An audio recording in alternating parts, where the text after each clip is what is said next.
qué escribir este libro? ¿Por qué detenerte en las entrañas de tu propia biografía y de tu padre? Carmen, yo creo que es la posibilidad de acercarle a las víctimas el derecho a la información, a la verdad real, y ese es uno de los principios de reparación. Esta es una historia que tuvimos que esperar más de 20 años para poderla contar, por la enorme cantidad de amenazas que pesaban sobre nosotros y que nos impedían contar la historia en su totalidad. Y creo también que es importante, para que esta historia quede constancia de que no debe ser repetida, y la he hecho también para mi hijo, para que nadie le vaya a echar cuentos acerca de su abuelo en el futuro. Déjame tomar, Sebastián, la propia guía que tú tienes en el libro, algunos de los capítulos, para irte preguntando. El primer capítulo lo ubicas con la frase "la traición". ¿A qué traición te refieres? Pues es una traición muy triste que descubrí después de muerto mi padre, y es que mi tío Roberto Escobar, funcionario, digamos, informante de la DEA, y contribuyó activamente para entregarlo a sus enemigos, tanto él como el resto de sus hermanos y hasta su propia madre. Es una historia de la que yo no me siento orgulloso, y me gustaría que hubiese sido diferente, que hubiese sido una historia acerca de los valores familiares y del respeto y la compañía y los afectos, pero tristemente no fue así. Ellos decidieron traicionar a mi padre y pagarle así por todo lo que él les había dado. ¿Hubo una transacción de tu madre con los criminales adversarios a tu padre para que no fueras asesinado? ¿Cómo fue esta circunstancia? Literalmente es un milagro, es lo más parecido que he visto a un milagro. Mi madre puso su vida como garantía delante de los enemigos de mi padre, de que yo seguiría por el sendero del bien, que no vengaría la muerte de mi papá y que me cuidaría y me educaría para que yo fuera una buena persona. Yo he honrado además esa promesa que les he hecho a ellos de no vengar la muerte de mi padre de manera ininterrumpida desde hace 21 años, y ellos también han honrado su palabra de respetarme la vida. Sin duda, Sebastián, Pablo, estamos frente a una figura muy contradictoria, la de tu padre.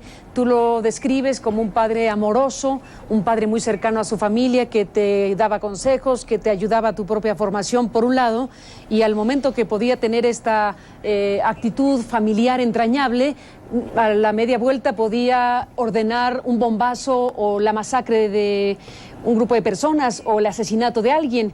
Ese era Pablo Escobar Gaviria, tu padre, esa enorme contradicción. ¿Cómo defines finalmente lo que te tocó ver de cerca? Pues yo debo decir que cuesta a la gente y a todos reconocer que mi padre, de la misma manera que tenía la posibilidad de amar, así tenía la posibilidad de ejercer violencia. Y desde ese lugar, desde esa pregunta que me haces, creo que yo no me equivoco, porque así lo sentí, así lo viví en el día a día con mi padre. Él fue el mejor padre del siglo XX y también el peor bandido. Sebastián, ¿qué fue lo que ocurrió?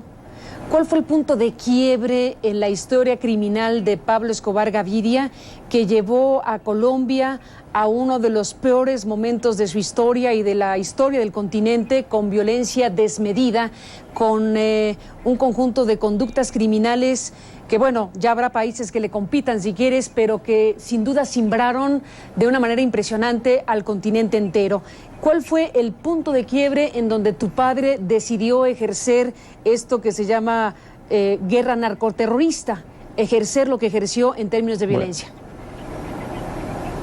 Bueno, para hablar de narcoterrorismo, el primer acto de narcoterrorismo en la historia de Colombia ocurrió el 13 de enero de 1988. Eso fue una explosión que ocurrió en el edificio Mónaco en la ciudad de Medellín contra nuestra familia. Yo me encontraba con mi hermana y mi madre dentro del edificio. Ese fue el primer coche bomba de la historia de Colombia. A partir de ahí mi padre reaccionó con violencia y desató digamos, un terrorismo que causó más de 2 centenares de explosiones de bombas en todas las ciudades del país, en represalia por ese acto. Pero hubo un momento de quiebre, que fue cuando él decide asesinar al ministro de Justicia, Rodrigo Lara Bonilla, en 1984, en agosto, y desde ese momento el narcotráfico pasa a formar una parte muy activa y a enfrentar y a desafiar las democracias de América. Después de esos eventos, mi padre ofreció una negociación que Colombia Creo que desaprovechó la única oportunidad que tuvo en su historia de desmontar definitivamente el negocio del narcotráfico, porque aún en ese entonces estaba en manos de muy pocas personas y todas estaban bajo el mando de mi padre. Así que Colombia desperdició la posibilidad de, a través del diálogo, desmontar el negocio del narcotráfico, por lo menos en un 95% en aquel entonces.